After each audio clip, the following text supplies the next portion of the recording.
India ने एकदम क्यों 6 फौजियों के नाम सामने लिया है, जिसमें से 5 का ताल्लुक उनकी इंडियन आर्मी से है और 1 का ताल्लुक इंडियन एयरफोर्स से है। बहरहाल नंबर 6 नहीं था, नंबर तो 100 से ज़्यादा। बाकी जो लोग हैं उनकी फैमिलीज़ को बहुत डराया धमकाया गया है, कुछ को कुछ पर्क्स ऑफर की गई हैं।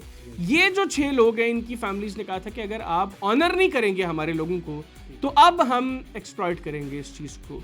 आपने जिच किया, टॉर्चर किया मेंटली, हमें आपने दबाया, हम ये बर्दाश्त नहीं करेंगे कि हमारे लोग मारे गए अपने वतन के दिफा की खातिर और आप अब उनको ऑनर भी करने को तैयार नहीं है। ये तो क्लेम करते हैं कि हमने इनका ना कोई जहाज गिराया, ना हमने इनकी किसी एयरबेस को हिट किया। तो वो जो एक बंदा एयरफोर्स का इनका मारा गया है वो फिजा में किसी कोई इंटरसेप्टर फटा था जिसके खौफ से नीचे मर गया, ऐसा तो मुमकिन नहीं है। राजनाथ सिंह भारत का वजीर दिफा है, फ्लोर ऑफ द हाउस पर स्टेटमेंट देता है कि हमारा एक बंदा नहीं मारा। वो लोग जो भारत की हिफाजत के लिए जिन्होंने जाने दी, उनकी कुर्बानी को तो किसी खाते में नहीं रखा ना इन्होंने तो बेइज्जत कर दिया उन लोगों को जिन्होंने भारत के लिए जाने दी, जलील कर दिया भारतीय हुकूमत ने कि तुम 13 माह तुम्हें क्यों लग गए ये 6 नाम जाहिर करने के लिए। आहिस्ता आहिस्ता ये 126 का नंबर पूरा होगा। जो बात हो रही थी ना, मेजर गौरव आर्या कह रहा था कि आज अगर कोई पाकिस्तानी बच्चा पाकिस्तान का नक्शा बनाने की तैयारी कर रहा है तो वो 2-3 दिन रुक जाए, नक्शा बदलने वाला है। नवीद भाई मैं फिर कह रहा हूं, नक्शा बदल गया है और वो सियालकोट वाली साइड से बदला। इंडिया दौरे के दौरान जो इसराइली वजारत दिफा के आला ओहदेदार हैं, ये तालिबान के जो रिप्रेजेंटेटिव्स हैं उनसे क्यों मिलने जा रहे हैं? बुनियादी तौर पर आगाज में भारत, इजराइल और अफगानिस्तान के दरमियान दलाली का काम कर रहा था। ये जो मुलाकातें हैं बुनियादी तौर पर इनका मकसद है, अप्रोच ये है कि पाकिस्तान को कमजोर बनाया जाए। जो दवाइयां जाती हैं भारत से अफगानिस्तान में जो जाती हैं, जो इस तरह का और साजो सामान जाता है, उसकी आड़ में भेजा जाता है वहां पर अस्लहा।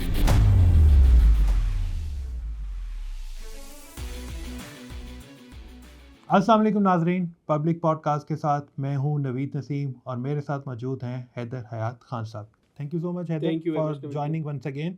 आज हम बात करेंगे कि क्या वजह बनी कि इंडिया को 13 माह बाद पाकिस्तान के हाथों हलाक होने वाले 6 फौजियों के नाम सामने लाना पड़े। इसके अलावा बात करेंगे कि इंडिया पाकिस्तान का पानी खोलने के बदले चाहता क्या है।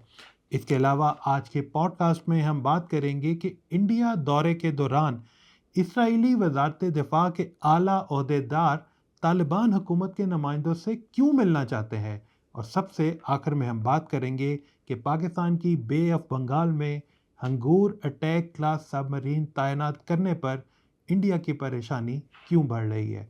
सो हैदर, आज सब कुछ ये डिस्कस करना है। सबसे पहले तो बात करते हैं कि ये इंडिया ने एकदम क्यों 6 फौजियों के नाम सामने लिया है, जिसमें से 5 का ताल्लुक उनकी इंडियन आर्मी से है और 1 का ताल्लुक इंडियन एयरफोर्स से है। बिस्मिल्लाहिर्रहमानिर्रहीम। बहुत शुक्रिया नवीद भाई। बहरहाल नंबर 6 नहीं था, नंबर तो 100 से ज़्यादा था। और ये बात मुझे भी गुज़िश्ता साल जब पाकिस्तान और भारत के दरमियान जंग ख़त्म हुई और उसके ग़ालिबन कोई 10-12 रोज़ के बाद एक बड़ा सीनियर इंडियन जर्नलिस्ट जिसने जंग के 2-3 दिन के बाद ये ट्वीट किया। अच्छा, मैं उस जर्नलिस्ट के बारे में थोड़ा सा बता दूं। मैं नाम उसका इसलिए डिस्क्लोज नहीं कर रहा कि अगर मैंने नाम ले दिया तो उसके लिए वहाँ पर रहना मुश्किल हो जाएगा। लेकिन वो बड़ा सीनियर जर्नलिस्ट है, वो काफ़ी इंडियन बड़े मेन स्ट्रीम चैनल्स के साथ काम कर चुके हैं और आजकल इंडिया में एक इंटरनेशनल मीडिया ऑर्गेनाइजेशन के लिए काम कर रहा है। अच्छा, उसने वो ट्वीट किया, ठीक है, कि 116 या 126 भारतीय फ़ौजी जो हैं वो पाकिस्तान और भारत के दरमियान जो हालिया जंग हुई गुज़िश्ता साल मई में, तो मई के महीने में ही ये उसका ट्वीट था कि 126, मेरा ख्याल 126 के करीब नंबर था कि इतने भारतीय फ़ौजी जो हैं वो हलाक हुए हैं। अच्छा, वो ट्वीट मैंने इसलिए भी देखा कि मैं जिन चंद लोगों को फॉलो कर रहा था जिनसे मुझे तवक्को थी कि ये लोग सही खबरें जो हैं वो भारत से दे रहे होंगे, उनमें एक वो शख्स भी था। तो मैंने वो ट्वीट देखा और कुछ अरसे के बाद मैंने दोबारा जब चेक किया तो वो ट्वीट डिलीटेड थी। अच्छा, मैंने उसको कांटेक्ट किया और मैंने उससे पूछा कि यार इस तरह मैंने तुम्हारी ट्वीट देखी थी, तो वो ट्वीट अब डिलीट है। उसने कहा कि यार इधर भी प्रेशर बढ़ा है। और जब मैंने ट्वीट की थी तो 15-20 मिनट के बाद ही मेरे पे इतना कोई प्रेशर था कि मुझे वो ट्वीट डिलीट करना पड़ा। लेकिन हकीकत ये है कि हमारे 125-26 लोग जो हैं वो पाक भारत जंग के अंदर मारे गए। अच्छा, उस वक्त तक हुआ ये था कि जब पाकिस्तान और भारत के दरमियान जंग हुई, आपको याद होगा कि 11 मई को एक प्रेस कॉन्फ्रेंस की थी इंडियन मिलिट्री डीजीएमओ। डीजीएमओज ने। उसके अंदर उन्होंने बताया था कि हमारे 5 लोग जो हैं वो मारे गए हैं। बाद अज़म इंडियन गवर्नमेंट जो है वो बड़ी रिलक्टेंट थी, जब ऑपोजिशन बार बार ये बात कर रही थी कि भाई पाकिस्तान कह रहा है हमारे जहाज़ गिरे हैं। आज आलमी सतह पर हर मुल्क ये कह रहा है कि हमारे जहाज़ गिरे हैं। डोनाल्ड ट्रंप कह रहे हैं कि मेरे कहने पर सीज फायर हुआ है। इंडिया किससे डिक्टेशंस ले रहा है, हमें चीज़ें क्लियर बताई जाएं। तो इंडियन गवर्नमेंट जो है वो उसको डिले करती जा रही थी कि नहीं, इसको डिस्कस नहीं करना लोकसभा में। बहरहाल फिर अल्टीमेटली उन्होंने लोकसभा का सेशन बुलाया और उसके अंदर आकर तकारीर हुई जिसमें राहुल गांधी ने चैलेंज भी किया था मोदी को, क्योंकि Rahul Gandhi leader of opposition है। तो एज लीडर ऑफ अपोजिशन उनकी तकरीर लीडर ऑफ हाउस से पहले थी, तो उन्होंने अपनी तकरीर के अंदर चैलेंज किया था कि 2 बातें हैं। एक बात वो है जो डोनाल्ड ट्रंप कह रहा है और एक बात वो है जो इंडियन गवर्नमेंट बीजेपी की गवर्नमेंट कह रही है और इसके मिनिस्टर्स आकर कह रहे हैं कि जी डोनाल्ड ट्रंप झूठ बोल रहा है। यही बात आकर फ्लोर ऑफ द हाउस पे भारत का वजीर आजम कह दे, जो दावेदार है कि मेरी 56 इंच की छाती है, वो आकर कह दे कि डोनाल्ड ट्रंप जो है वो झूठ बोल रहा है। और उसने कहा मैं चैलेंज करता हूँ, मोदी नहीं कहेगा। ये राहुल गांधी के अल्फाज ऑन रिकॉर्ड है। और फिर मोदी ने नहीं कहा, क्योंकि जाहिर सी बात है वो 56 इंच की छाती जो है वो कहने को तो है, असल में तो 16 इंच की सीनी है। मैं बार बार बात करता हूँ। तो यहाँ पर भी जनाब उस दौरान ही राजनाथ सिंह जो भारत के वजीर दिफा हैं, राजनाथ सिंह ने कहा कि हमारा एक भी बंदा नहीं मारा गया जी। और फ्लोर ऑफ द हाउस में, और ये ऑन रिकॉर्ड है, ये चीजें मौजूद हैं। उसने कहा एक भी बंदा नहीं मारा गया। अब उनके डीजीएमओ कह रहे हैं हमारे 5 बंदे मारे गए, वो सीनियर जर्नलिस्ट जो है वो कह रहे हैं 126 बंदे मारे गए। और राजनाथ सिंह आकर चंद माह बाद, और ये नहीं कि फौरी तौर पर चले ठीक है जी 10 मई को जंग का मामला खत्म हुआ, 11 मई को एज डिफेंस मिनिस्टर तो खैर उसके पास एक एक चीज की इंफॉर्मेशन होनी चाहिए, लेकिन नहीं भी थी तो 11 मई को आके नहीं उसने ये बयान दिया। ये चंद माह के बाद आकर वो फ्लोर ऑफ द हाउस पे कह रहे हैं कि हमारा एक भी बंदा नहीं मारा गया। ठीक है। तो अब उन्होंने 6 बंदों के नाम जो है वो जाहिर किए। मैंने इसके ऊपर दोबारा उसी दोस्त से रब्ता किया। उसने कहा इधर भाई जब आपसे मेरी बात हुई थी तो मैंने आपको तब नंबर बताया था और मैंने कहा यार अभी तो इन्होंने 6 लोगों के नाम बताए हैं। उसने कहा कि बाकी जो लोग हैं उनकी फैमिलीज को बहुत डराया धमकाया गया है, कुछ को कुछ पर्क्स ऑफर की गई हैं, किसी को नौकरी दे दी गई, इस तरह के मामला, किसी को पैसे दे दिए गए, किसी को वैसे ही बाहर दबा दिया गया। जो लोअर कास्ट के लोग हैं, निचली जात के मेजॉरिटी जो है वो निचली जात के हैं और उनका तो अदरवाइज कोई हकूक नहीं है, भारत में कोई पूछता नहीं है उनको। तो यहाँ पर जो है वो उनकी आवाजों को दबा दिया गया। तैनातियां भी सरहद पर होती हैं। ये जो 6 लोग हैं इनकी फैमिलीज ने कहा था कि अगर आप ऑनर नहीं करेंगे हमारे लोगों को तो अब हम एक्सप्लॉइट करेंगे इस चीज को, हम मीडिया पर भी जाएंगे, हम प्रोटेस्ट भी करेंगे। जाहिर सी बात है जिनके लोग गए थे उन घरों में घर वालों को तो अफसोस था ना इस चीज का। ठीक है वो बॉर्डर के इस पार हो या उस पार हो, जिस भी घर का कोई जाता है अफसोस तो होता है उनको। तो ये जो 6 फैमिलीज थी इन 6 लोगों की, इन्होंने कहा कि अब हमें आपने जितना टॉर्चर करना था मेंटली, आपने जिद किया, टॉर्चर किया मेंटली, हमें आपने दबाया, हम ये बर्दाश्त नहीं करेंगे कि हमारे लोग मारे गए अपने वतन के दिफा की खातिर और आप अब उनको ऑनर भी करने को तैयार नहीं है। फिर इस प्रेशर में इन्होंने वो 6 नाम रिलीज किए। अब वो 6 नाम, 5 इसमें वो लोग हैं जो इंडियन आर्मी से जिनका ताल्लुक है, ठीक है, और एक जो है वो इंडियन एयरफोर्स से। अब ये तो क्लेम करते हैं कि हमने इनका ना कोई जहाज गिराया, ना हमने इनकी किसी एयरबेस को हिट किया। तो वो जो एक बंदा एयरफोर्स का इनका मारा गया है वो फिजा में किसी कोई इंटरसेप्टर फटा था जिसके खौफ से नीचे मर गया, ऐसा तो मुमकिन नहीं है। और बहरहाल इनके अपने पॉडकास्ट के अंदर गालिबन पठानकोट एयरबेस का एक शख्स जिसने पॉडकास्ट में इंटरव्यू दिया, इनका ऑफिसर था, उसने बताया जी कि 2 मिसाइल्स हिट किए थे पठानकोट में और मैंने अपने लोगों को नहीं बताया ताकि मोराल उनका डाउन ना हो। तो ये चीज़ें, ये एक्सेप्टेंस जो है उनके अपने लोगों की तरफ से, ये जो बातें मैं आपको बता रहा हूँ। और एक रफाल कंपनी भी रफाल गिरने का तो वो भी कह चुके हैं, वहां से भी ये चीज सामने आ चुकी है। अब तो इंटरनेशनली हर चीज अवेलेबल है ना, सारी दुनिया जानती है। खाली रफाल नहीं, दुनिया का हर मुल्क, दुनिया का हर शख्स, इवन इंडिया में हर शख्स जानता है कि पाकिस्तान ने भारत के जहाज गिराए थे। मुझे अच्छी तरह याद है अमरिंदर सिंह नाम का एक इनका मेंबर था पार्लियामेंट का, अभी भी होगा, उसके हल्के में रफाल गिरा था। उसने आकर तस्वीर दिखाई थी, उसने कहा था जनाब ये तस्वीर है, ये मेरे हल्के में, मेरी कॉन्स्टिट्यूंसी में गिरा और गवर्नमेंट कह रही है नहीं गिरा।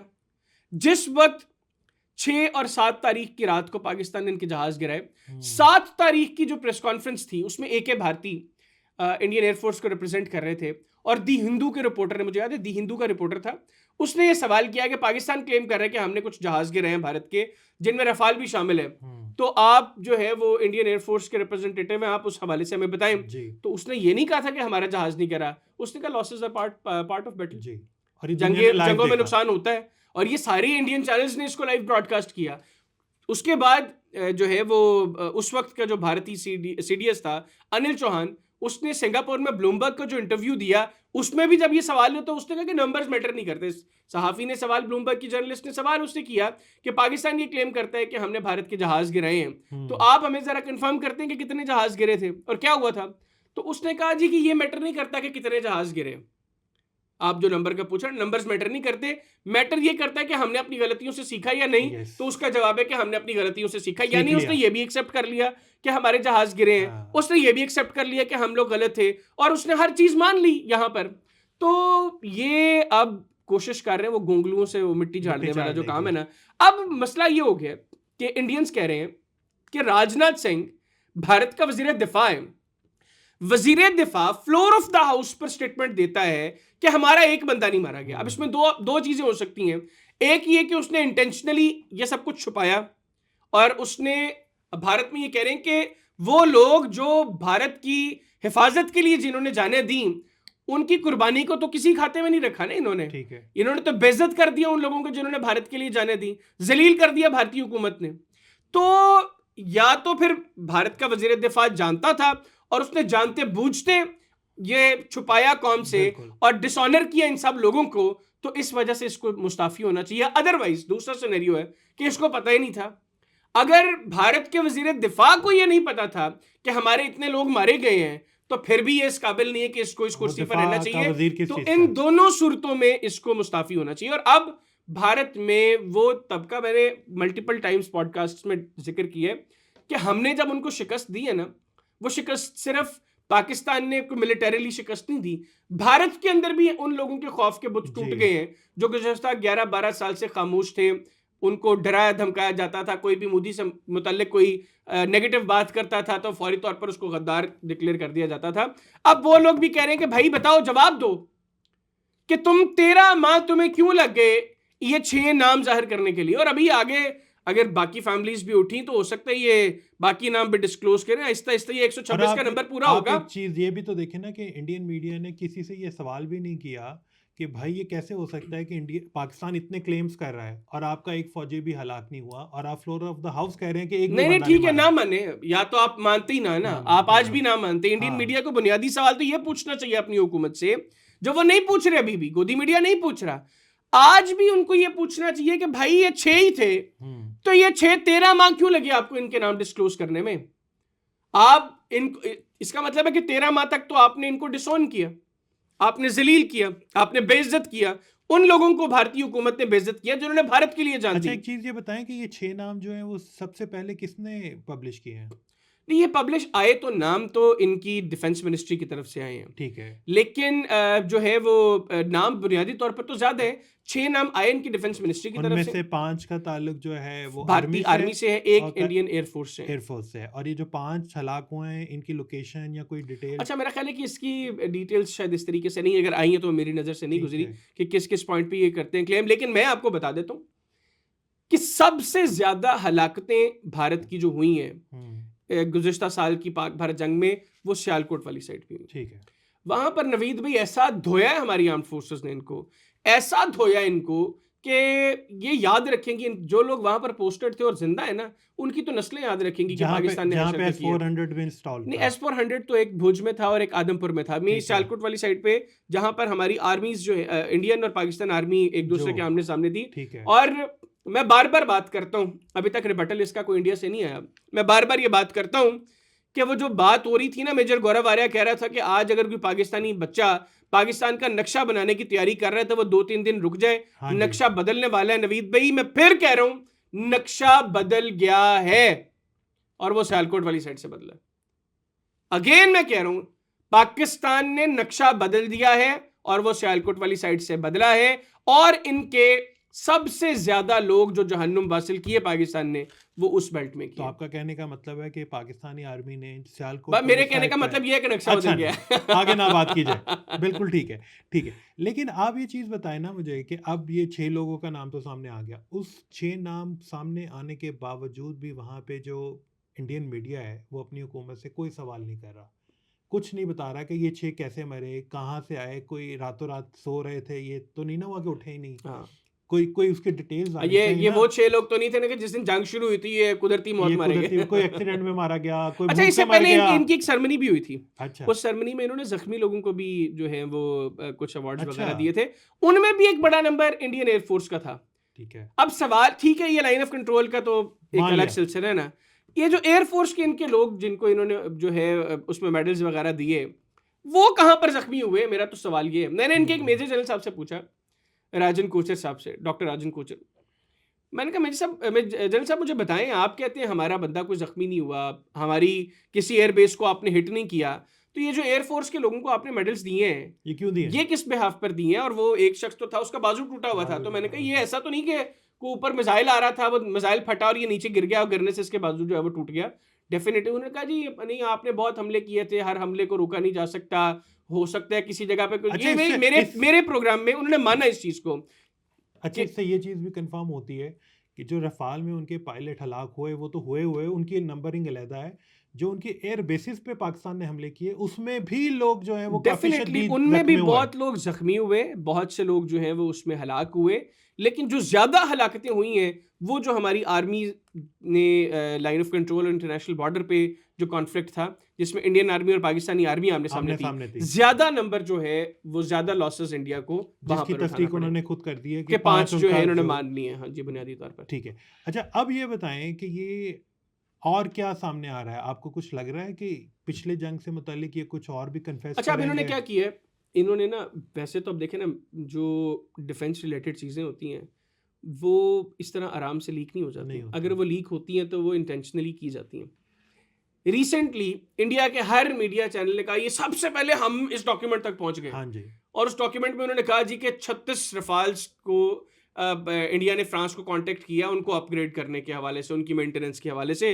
तो पाकिस्तान ने जो पिछले साल कहा था कि हमने इनके 4 रफाल गिराए हैं, तो देखिए हमने तो 36 यानी 13 माह लग गए इनको पहले ये 6 नाम सामने लेके आने में, और 13 माह के बाद आज भी कहानी यही है कि पाकिस्तान ने ये कहा था देखिए हमने तो 36 का कह दिया।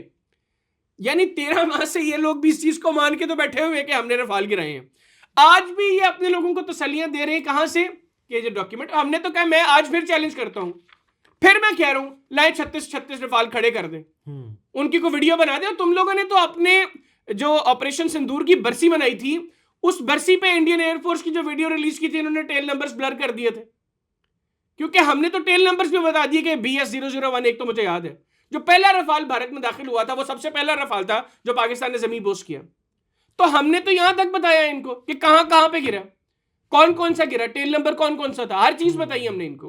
तो ये अब उस डॉक्यूमेंट के बेस पर कह रहे हैं देखिए जी ओ भाई 36 खड़े कर दो ना, क्या मुश्किल है, को मुश्किल चीज है इंडियन एयरफोर्स के लिए किसी एक बेस पर 36 जो है वो जहाज खड़े करें। अच्छा चले, मैं इनको मशवरा दे रहा हूं, अपने लोगों को फुद्दू बना रहे ना, फुद्दू बना ले, जिस तरह ईरान ने नहीं किया था, उन्होंने वो हवा भर के वो जो खड़े कर दिए थे वहां पे, वो उस तरह की कोई डमी 4 खड़े कर दें, नहीं तो नीचे 4 पेंट कर दें और 32 जो है वो खड़े कर दें किसी तरह, मतलब कुछ तो करें ना, नहीं कर रहे हैं ही नहीं, एआई से बना ले। चले आगे चलते हैं। ये एकदम क्या इंडिया को याद आ रहा है कि हम पाकिस्तान का पानी खोल देते हैं? भाई हम तो नहीं कह रहे कि पानी ना खोलें, आप पानी खोल दें, हमारी तो आपसे ऐसी कोई रिक्वेस्ट ही नहीं है, तो क्या वजह बनी कि एकदम वो खुद ही ये शुरू कर दिया उन्होंने? अच्छा, वो ना बुनियादी तौर पर अब छुर्लियां फेंक के अपने लोगों की पल्स भी ले रहे हैं।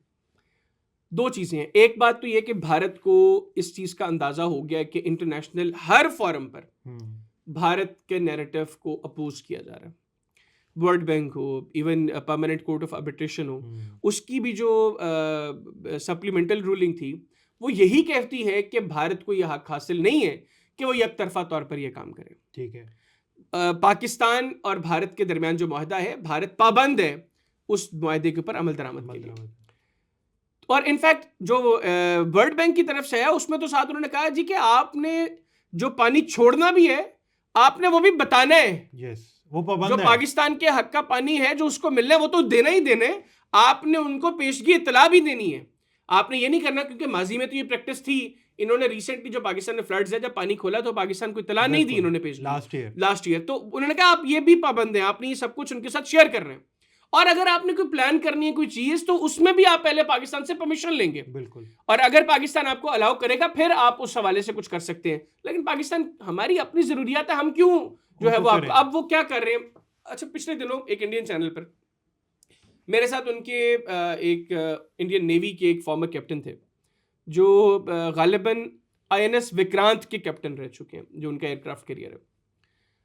अच्छा, वो ये कह रहे थे जी कि पाकिस्तान और भारत के दरमियान ये जो मामला है इंडस वाटर ट्रीटी का, हम तो 2023 से इसके ऊपर बात कर रहे हैं कि इसकी कुछ शिकों पर हमें एतराज है, तो हम वो चाहते हैं कि वो तब्दील हो, क्योंकि हमें भी पानी की जरूरत है। अभी तो इतना पानी जो है वो इन दरियाओं के इतने दरिया पाकिस्तान को जा रहे हैं, ठीक है, लेकिन नहीं उसका हम वो तो हमारे साथ कांटेक्ट करेंगे, हम उसके ऊपर रजामंद होंगे तो फिर म्यूचुअली ये फैसला हो सकता है, ये यूनिलैटरली कोई फैसला नहीं ले सकता।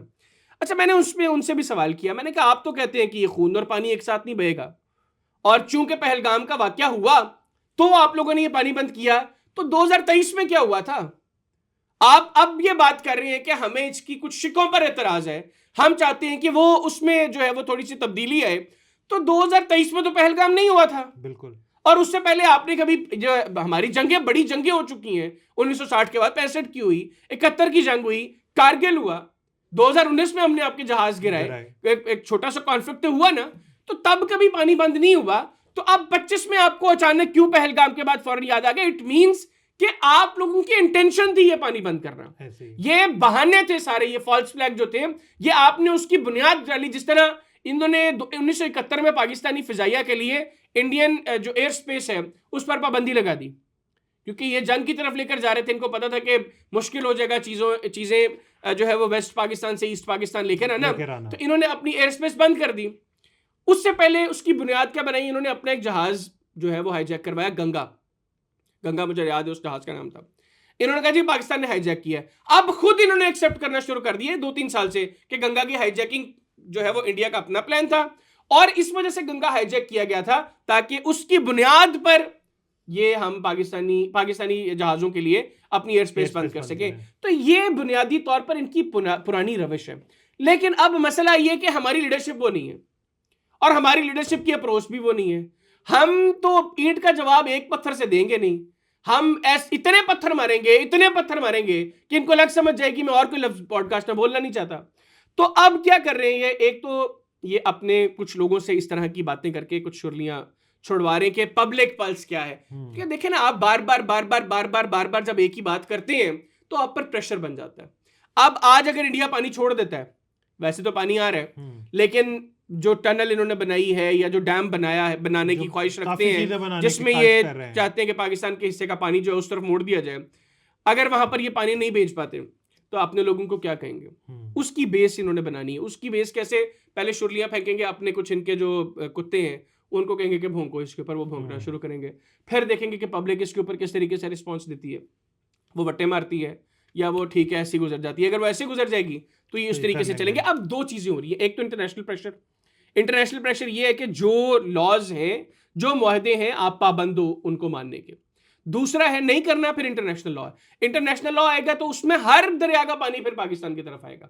फिर इस इंडस वाटर ट्रीटी के तहत जो दरिया भारत को, जिनका पानी मुकम्मल तौर पर भारत के लिए पाकिस्तान ने सरेंडर किया कि ठीक है यार ये दरियाओं का पानी भारत, ये बाकी दरियाओं का पानी जो ये पाकिस्तान में आएगा, तो वो जो, क्योंकि देखिए ये सारे वो दरिया हैं जो कश्मीर से आ रहे हैं, मोस्टली कश्मीर का है डिस्प्यूटेड एरिया। जब तक उसका फैसला नहीं हो सकता तब तक इसका भी कोई परमानेंट सोल्यूशन नहीं निकलना। एक ही सोल्यूशन है कि ये जो ट्रीटी है इसके ऊपर भारत अमल दरामद करे। तो अब जो प्रेशर इंटरनेशनली है वो ये है कि भाई मानो इस चीज को और पानी दो, अदरवाइज इंटरनेशनल लॉ है, इंटरनेशनल लॉ के तहत Pakistan as a lower riparian, फिर पाकिस्तान का हर दरिया पर राइट होगा, फिर हर दरिया का पानी भारत को पाकिस्तान के लिए छोड़ना पड़ेगा, मजबूरन देना पड़ेगा। चले आगे चलते हैं। ये इंडिया दौरे के दौरान जो इसराइली वज़ारत दिफा के आला ओहदेदार हैं, ये तालिबान के जो रिप्रेजेंटेटिव्स हैं उनसे क्यों मिलने जा रहे हैं? अच्छा, मुलाकात हो गई है बाय द वे। अच्छा, इजरायली डिफेंस मिनिस्ट्री के एक डीजी हैं, वो भारत के दौरे पर आए और उस दौरे के दौरान रिटायर्ड फौजी है, मेरा ख्याल है कि रिटायर्ड फौजी है। उस दौरे के दौरान उसकी मुलाकात होती है इंडियन डिफेंस सेक्रेटरी से, ठीक है। फिर उसकी मुलाकात होती है Indian national security adviser Ajit Doval से। उसके बाद फिर इंडियन डिफेंस मिनिस्ट्री और इंडियन नेशनल सिक्योरिटी एडवाइजर का ऑफिस जो है वो अरेंज करवाता है उनकी मुलाकात अफगान ऑफिशियल्स के साथ। अब बुनियादी तौर पर आगाज में भारत इजराइल और अफगानिस्तान के दरमियान दलाली का काम कर रहा था। अब ये क्योंकि डायरेक्टली इजरायली अफगानिस्तान में आकर उनको मिल नहीं सकते, ये कर क्या रहे हैं, ये इंडिया जाते हैं, इंडिया में इनकी मुलाकातें होती हैं, वहां पर इनकी चीजें तय होती हैं। अब ये नेक्सस जो है ना, ये सिर्फ इंडिया और अफगानिस्तान तक महदूद नहीं है। खैर डे 1 से ही इसमें इजराइल मुकम्मल तौर पर शामिल था। ये जो मुलाकातें हैं बुनियादी तौर पर इनका मकसद है, अप्रोच ये है कि पाकिस्तान को कमजोर बनाया जाए। उसमें जिन टारगेट्स को यहां पर लॉक करना है, जहां पर कार्रवाइयां करनी है दहशतगर्दों ने, वो सारी फैसिलिटेशन जो है वो इजराइल करता है, ठीक है, और इंडिया करता है। फिर जो सपोर्ट है ये असलहे की सूरत में, लॉजिस्टिक्स और ड्रोन्स जो हैं, ये सारे भारत प्रोवाइड करता है। अब वो कर क्या रहे हैं, बुनियादी तौर पर भारत में जो दवाइयां जाती हैं, भारत से अफगानिस्तान में जो जाती हैं, जो इस तरह का और साजो सामान जाता है, उसकी आड़ में भेजा जाता है वहां पर असलहा। ठीक है। रिसेंटली इजराइल का एक ड्रोन हम लोगों ने जैम किया यहां पर जी, जो अफगानिस्तान के थ्रू पाकिस्तान में आया। अब वो ड्रोन जैम हो गया। अब इजराइली नेक्सस भी यहां पर जो है वो एक्सपोज हो गया। फिर आपको याद होगा गुज़िश्ता मेरा ख्याल है कि दो एक माह पहले भारत में बड़ा शोर मचा जी कि बगराम एयरबेस में पाकिस्तान ने कार्रवाई की। पाकिस्तान जी बगराम एयरबेस के हवाले से अमेरिका को फैसिलिटेट कर रहा है। पाकिस्तान ने कमिटमेंट दे दिया अमेरिका को कि हम तुम्हें अफगानिस्तान से बगराम एयरबेस लेके देंगे, और फिर पाकिस्तान ने स्ट्राइक भी की थी बगराम एयरबेस पे। बुनियादी तौर पर जखीरा की गई थी चीजें बगराम एयरबेस पर, ठीक है, जहां पर इंडियन ड्रोन्स भी थे, इजरायली ड्रोन्स भी थे, असलहा भी था जो पाकिस्तान के खिलाफ इस्तेमाल होना था। और पाकिस्तान ने जब स्ट्राइक की, पाकिस्तान ने और भी इलाकों में की थी, कंधार में भी की थी, वहां पर भी इनकी बड़े असलहे के जखीरे जो है वो उड़ाए गए थे, जिनमें वो असलहा भी शामिल था जो अमेरिका जाते हुए अफगानिस्तान में छोड़ गया था। लेकिन बगराम में जो स्ट्राइक की उसमें बड़ी तादाद में वो असलहा और वो ड्रोन्स तबाह हुए जो बुनियादी तौर पर भारत ने, इजराइल ने मिलकर अफगानियों को दिए थे पाकिस्तान के खिलाफ इस्तेमाल कर। इसलिए इनकी चीखें बड़ी निकल रही थी, क्योंकि इन्वेस्टमेंट भी मारी गई, जो असलहा दिया वो भी पाकिस्तान ने जो है वो नीस्तो नाबूद कर दिया, तबाह बर्बाद कर दिया। तो ये सारा मामला है बुनियादी तौर पर। अब ये मिलकर चाहते हैं कि ट्राइका बन रहा है, अफगानिस्तान, ट्राइका बन चुका है, India and Israel against Pakistan again, ये ट्राइका बन चुका है। और आपको याद है कि गुज़िश्ता साल जब, बल्कि इसी साल जनवरी के आखिर में बलूचिस्तान के कुछ शहरों में बैक वक्त हमले हुए थे जी, और वो BLA ने वो हमले किया। BLA किसी से ढकी छुपी चीज़ नहीं है कि अफगानिस्तान में बैठा हुआ बशीर ज़ैब, और उसको फंड जो है वो इंडिया कर रहा है, पीछे से इजराइल की सपोर्ट भी अब उसको हासिल है। बुनियादी तौर पर इनका मकसद यही था, उसमें इजराइल की शमूलियत का, कि ये वहाँ पर बलूचिस्तान में अनरेस्ट क्रिएट करेंगे, और उसके बाद अगर ये कुछ भी अपने किसी मकसद में कामयाब हो जाते हैं, वहाँ पे किसी इलाके को जो है वो कब्जे में लेने के हवाले से कामयाब हो जाते हैं, जो इनके नापाक अज़ाइम थे, जो पाकिस्तान की अफवाज ने नाकाम बनाया इनके हर मंसूबे को, तो जो ईरान पर हमले हों उनमें ये उस जगह को भी इस्तेमाल कर सकें। लेकिन पाकिस्तान ने, पाकिस्तान की आर्म्ड फोर्सेस ने इनके हर हमले को, बहुत बड़ी प्लानिंग थी, उसको नाकाम बनाया। तो ये जो ट्राइका है ये मुस्तकबिल में भी इसी तरह की घटिया हरकतें करेगा। अफगानी बैठे हुए हैं बेगैरत के बच्चे सारे, ये भारत की गोद में जो इस वक्त अफगान तालिबान की रजीम है, ये इजराइल की गोद में भी बैठे हुए। इनको चाहिए डॉलर्स, इनके मुंह को डॉलर्स का शोरबा लगा हुआ है। अभी रिसेंटली तो उन्होंने रशिया के साथ भी मिलिट्री पैक्ट किया, और वो भी मैंने अपने एक पॉडकास्ट में आपको बताया था कि बुनियादी तौर पर ये वो रूस है जिसके खिलाफ इन्होंने ऐलान जहाद किया था। अब उसी रूस की गोद में बैठ गए हैं, और रूस इनको देने कुछ नहीं लगा। वहां पर भी सिर्फ ये इन्होंने एज प्रॉक्सी रूस की यूक्रेन के खिलाफ ये कुछ काम करेंगे। तो ये डॉलर्स का शोरबा इनको लगा हुआ है, और ये कुत्ते बने हुए हैं उनके, भारतीयों के और इजरायलियों के। जब तक ये बनेंगे, इनको यहां से वही जो है वो इनकी ठुकाई होगी, जिस तरह पिछले साल जो हुई, जो अभी रिसेंटली भी कराची में जो रेंजर्स के कैंप ऑफिस में इन्होंने हमला करने की कोशिश की, और उसमें हमारे 3 जवान शहीद हुए। मैंने आपको कितनी दफा पॉडकास्ट में कहा कि एक का बदला 10 से लिया जाएगा, और आप आज खबरें सुन लें, अफगानिस्तान कि अफगानिस्तान में 35 के करीब दहशतगर्दों को जहन्नुम वासिल किया गया है अफगानिस्तान के अंदर। मैंने कहा था 3 का बदला कम से कम 10 से लिया, जो है 1 का बदला कम से कम 10 से लिया जाएगा। तो वही आप देख लें, 4 हमारे यहाँ पर जवान जख्मी हैं, उधर 40 से ज्यादा है दहशतगर्द जख्मी, हमारे 3 शहीद हुए हैं, वहां पर 35 से ज्यादा लोग जहन्नुम वासिल हुए हैं। तो ये इसी पैटर्न पर चलेगा, 1 का बदला 1 से नहीं लिया जाएगा। हमारा खून कीमती है और हमारी लीडरशिप की अप्रोच क्लियर है, हम शहादतें रायगा नहीं जाने देंगे। जिन्होंने जिस मकसद के लिए कुर्बानी दी है उनका बदला भरपूर अंदाज में लिया जाएगा। और ये जो 3 शहादतें कराची में हुई हैं, इसके बदले में 35 दहशतगर्द जहन्नुम वासिल हुए हैं। बाजोड़ में जो 4 हुए हैं वो अलग है। सिर्फ अफगानिस्तान के अंदर पक्तिका और कुन्नड़ में जो स्ट्राइक्स हुई हैं, उन स्ट्राइक्स के अंदर 35 दहशतगर्द जहन्नुम वासिल हुए हैं और 40 से ज्यादा जख्मी। कर ले अफगानिस्तान जाके रूस से पैक्ट। मैं आपको बता रहा हूं कि अगर ये इसी तरह आगे चलते रहे तो आगे स्ट्राइक्स जो हैं ये सिर्फ बॉर्डर एरियाज तक महदूद नहीं होंगी। माजी में इसकी झलक अफगानिस्तान देख चुका है। ये फिर बॉर्डर एरियाज तक महदूद नहीं होंगी, अंदर जाएंगे, एक मरतबा फिर कंधार और काबुल जो है वहां पर इनको खुड्डों में जाकर इनकी लीडरशिप को बैठना पड़ेगा।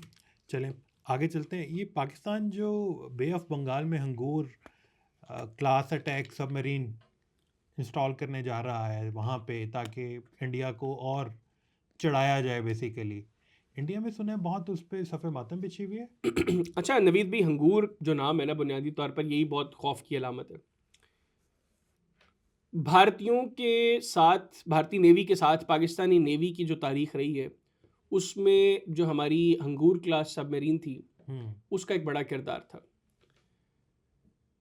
हुआ ये मैं मुख्तसरन बता दूं, बहुत से लोग जानते होंगे कि हंगूर क्लास सबमरीन ने किया क्या था 71 में, लेकिन जो लोग नहीं जानते उनके लिए 71 में हमारी हंगूर क्लास सबमरीन जो है, चूंकि मामलात आपस में ख़राब थे और इनिशियली जो सबसे पहले डिप्लॉयमेंट होती है ना वो सबमरीन्स की होती है, तो हमारी सबमरीन जो है वो इसी तरह डिप्लॉयड थी।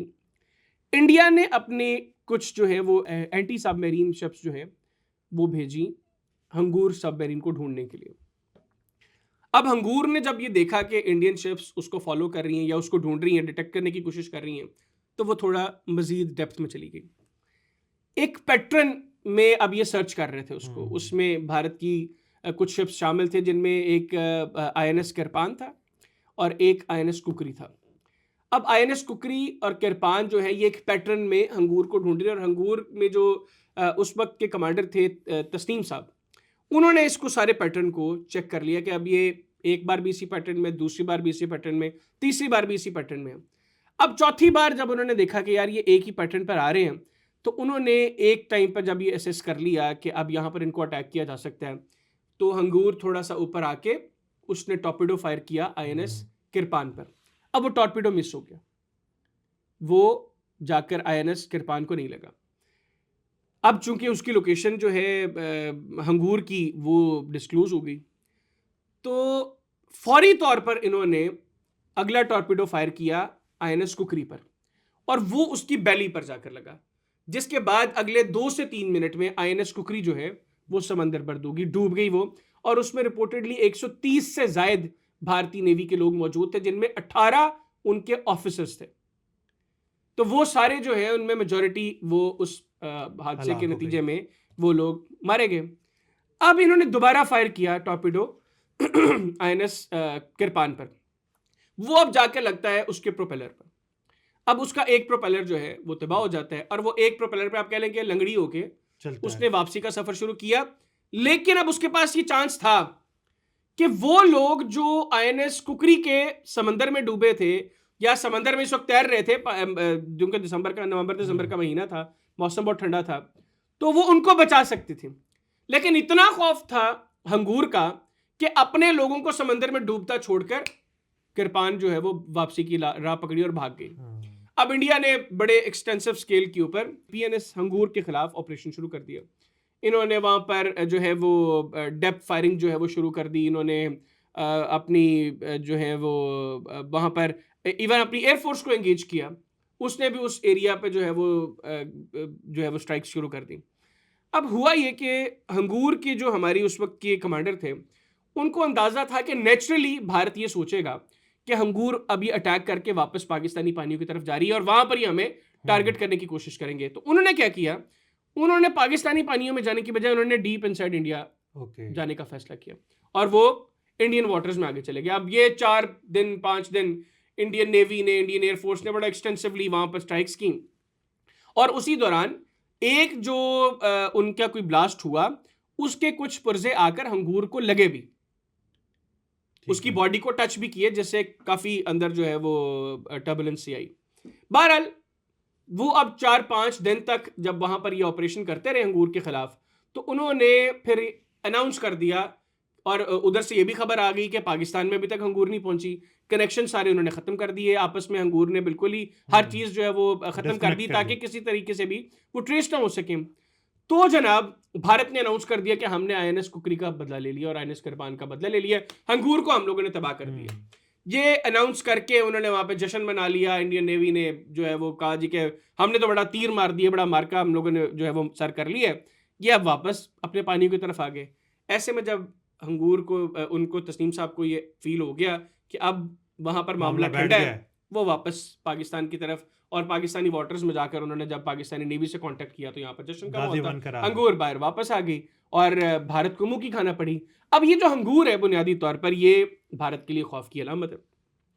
पाकिस्तान और चाइना की 4 साल कबल एक होती है डील, जिसमें हंगूर क्लास सबमरीन्स को अपग्रेड करके अब ये नई जो है वो हंगूर क्लास अटैक सबमरीन्स जो है पाकिस्तान और चाइना मिलकर बना रहे हैं, जिनमें 4 सबमरीन्स बननी थी चाइना में और 4 सबमरीन्स पाकिस्तान में बनी थी, और पहली सबमरीन जो चाइना में बनी वो चाइना से पाकिस्तान आ गई है चंद रोज कबल। ठीक, अब इसमें एक तो ये डीजल सबमरीन्स हैं, ये गालिबन 63 डेज मैक्सिमम इनका टाइम होता है, ये रह सकती हैं।